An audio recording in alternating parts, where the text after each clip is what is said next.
책 쓸 거리는 많은데 책을 어떻게 써야 될지 모르는 분들이 분명 계십니다. 그런데 그런 분들한테 간단한 어떤 팁을 드리면은 차라락 하고 실타래가 풀리듯이 책이 써지는 경우가 있는데요. 제가 잘 쓰는 그런 툴을 오늘 한번 공개해 보도록 하겠습니다. 끝까지 봐주시면은 이 세 개의 툴을 다 만나보실 수 있습니다.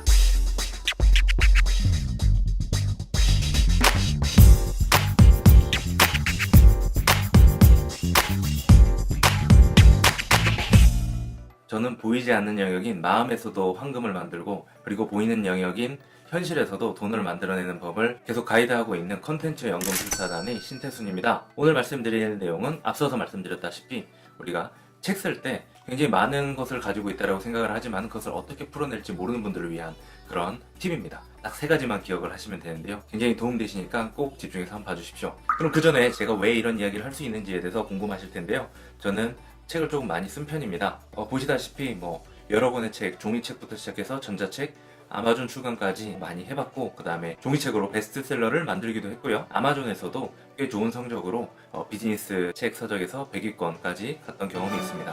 그리고 전자책 서점에서도 제가 다른 이름으로 낸 책이 1년 동안 계속 1위를 했던 적도 있습니다. 보시다시피 이런 책들이 바로 그런 내용들인데요. 이름은 신태순으로 나오는 것도 있고, 레오로 나오는 경우도 있고, 영어 이름으로 나오는 것도 있습니다. 이렇게 많은 그런 책을 써봤고, 또 그걸 기획을 해봤고, 또 추천사도 많이 써보고, 또 책 쓰시는 분들을 제가 또 가이드를 해봤던 적이 많이 있기 때문에 그걸 바탕으로 설명을 해드린다라는 거. 우리가 기억해야 될 게 있습니다. 왜 우리는 가지고 있는 것을 쏟아내지 못하는가? 공부하는 것도 내가 좋아하는 방식으로 해야 되지만은 쏟아내는 것도 내가 좋아하는 방식으로 쏟아낼 수 있습니다. 예를 들면은 그 뉴런들이 이렇게 퍼져나가는 거, 그 트리 형태로 뭔가 구성해 나가는 거, 그게 이제 우리가 마인드맵 같은 걸 사용해서 이렇게 풀어나가는 것을 많이 보셨을 텐데요. 책 쓰는 데다가도 이것을 적용하면 굉장히 쉽게 풀어낼 수가 있다는 것을 지금 말씀드리고 싶습니다. 제가 말씀드리는 툴 세 가지는 포워캄입니다. 포워캄이 무엇인지는 차근차근 알려드리겠습니다. 첫 번째 포는 뭘까요? 바로 이 포스트잇입니다. 이 포스트잇으로 어떻게 하느냐? 포스트잇에다가 내가 책을 쓰고 싶은 주제가 있잖아요. 그걸 하나를 중심 주제를 여기다가 적습니다. 그리고 나서 그걸 바닥에다 붙이고 혹은 넓은 데다가 붙인 다음에 그 옆면으로 떠오르는 그런 키워드들, 문장들을 생각나는 대로 다 붙여나가기 시작하는 거고요. 그것들을 옆에다가 또 생각나는 것들을 파생시켜서 이렇게 트리 형태로 붙여나가는 겁니다. 지금 영상에서 보시다시피 이런 형태로 계속해서 확장시켜 나가는 것이고요. 하나의 그룹으로 만들고 그런 것들을 덩어리로 나누면 이게 큰 목차들이 되는 겁니다. 이렇게 설정이 되고 나면은 이 기획을 따라서 하나씩 주제를 글로 써 풀어나가면은 이제 하나의 책이 완성이 되는 거죠.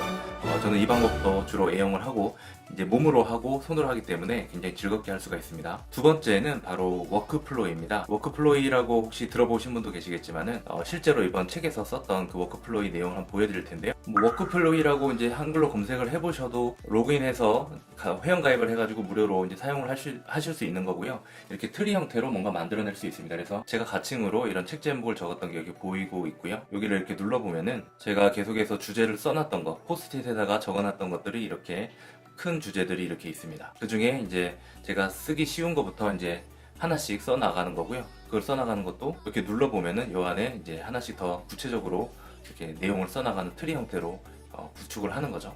이렇게 써나가기 시작하면 게임처럼 할 수가 있고요. 내가 쓰지 않은 그런 주제들도 있는데 이것은 이제 책에 담기지 않은 겁니다. 지금 당장 책에 어울리지 않은 것들은 이렇게 뺄 수도 있는 거고요. 이렇게 책을 쓰시기 시작하면은 굉장히 쉽게 재미있게 게임처럼 할 수가 있습니다. 그러면 마지막 세 번째는 무엇이냐? 바로 캄입니다. 캄은 말 그대로 그냥 캄입니다. 뭐냐면 우리가 고요하다라고 하는 그 영어 단어의 캄인데요. 캄이라는 그 어떤 명상 앱이 있습니다. 근데 그게 웹에서도 들어가는데요. 웹에서 제가 어떤 글을 쓸 때 몰입하려고 할 때 웹에 들어가서 노래를 들으면서 글을 쓰는 건데요. 워크플로이랑 동시에 연동을 해가지고 활용하는 모습을 한번 잠깐 보여드려 보겠습니다. camcom으로 들어가시면은 이제 로그인을 할 수가 있습니다. 이제 무료로 회원 가입을 할 수가 있고요. 유료 상품을 결제하지 않더라도 굉장히 좋은 음악들, 자연의 소리들을 들을 수가 있습니다. 네, 이런 것들을 이제 켜놓는 거죠. 켜놓고 이 상태에서 어떻게 글을 쓰느냐?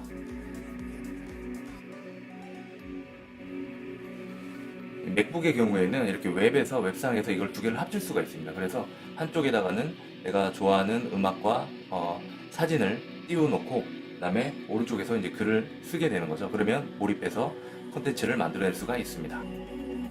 자, 이렇게 해서 제가 쓰는 툴 세 가지를 이렇게 간단하게 알려드려 봤습니다. 이걸 통해서 이제 몰입해서 어떤 트리 형태로 기획을 짜놓으면은 하나씩 내가 그 주제들을 쳐내기 시작하면은 한 권의 책이 완성되고 굉장히 짜임새 있게 만들어지기 때문에 즉 그 책 쓰는 과정이 힘들지만은 그래도 재밌고 남들보다 훨씬 더 수월하게 만들 수 있고 제가 알려드린 방식으로 책을 쓰시는 분들도 많이 계십니다. 그래서 어떻게 오늘 또 내용이 조금이라도 좀 도움이 되셨는지 모르겠습니다. 한 가지라도 좀 도움이 되셨으면은 정말 기쁠 것 같습니다. 그래서 만약에 한 가지라도 도움이 되셨다고 한다면은 좋아요와 구독하기로 많이 사랑을 표현해 주시고요. 궁금한 사항이 있으시면은 댓글로 의견 주시면은 또 댓글로 의견 나누고 또 소통하도록 하겠습니다. 감사합니다. 또 뵙겠습니다. 감사합니다.